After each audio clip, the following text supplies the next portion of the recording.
Our good friend of the show is joining us to talk more about this. We have Dr. Francisco Gelpi. He's a urologist with Houston Metro Urology.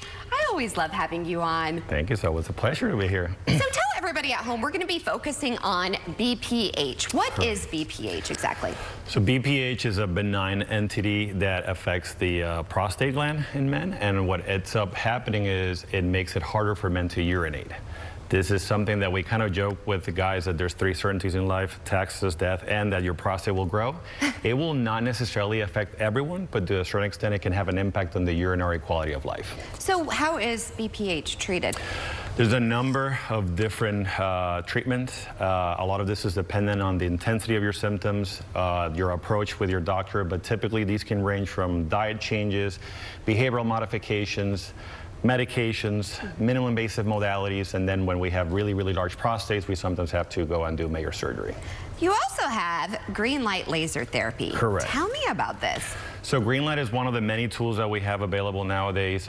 It's a great tool in the sense that it's an outpatient procedure. It's minimally invasive. It's actually ideal for men that have any sort of bleeding disorders because we can do this safely in a person that's anticoagulated.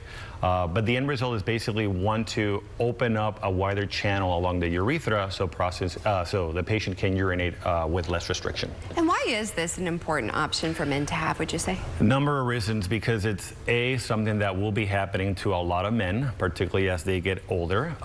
So it's important to keep an eye on the function of their bladder, and as such I always tell my patients my main goal is protecting their bladder health. Right. And number 2, we always use this also as an opportunity to have a conversation with regards to prostate cancer screening. Okay. Even though BPH does not mean prostate cancer, it's one of those instances where we can address the topic of screening, which is a very important thing for men over the age of 50 or so. How do we get our dads and the men in our lives to go to the doctor?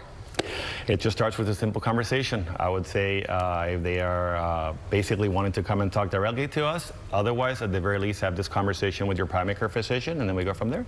Yes, my husband had never seen so many doctors as when he married me. I'm like, you have a headache? We need to make sure everything's okay. So ladies, let's take care of the fellas in our lives. Where can people go for more information and to book an appointment with you? So our website is hmutx.com. I'm part of a large group in town called Houston Metro Urology.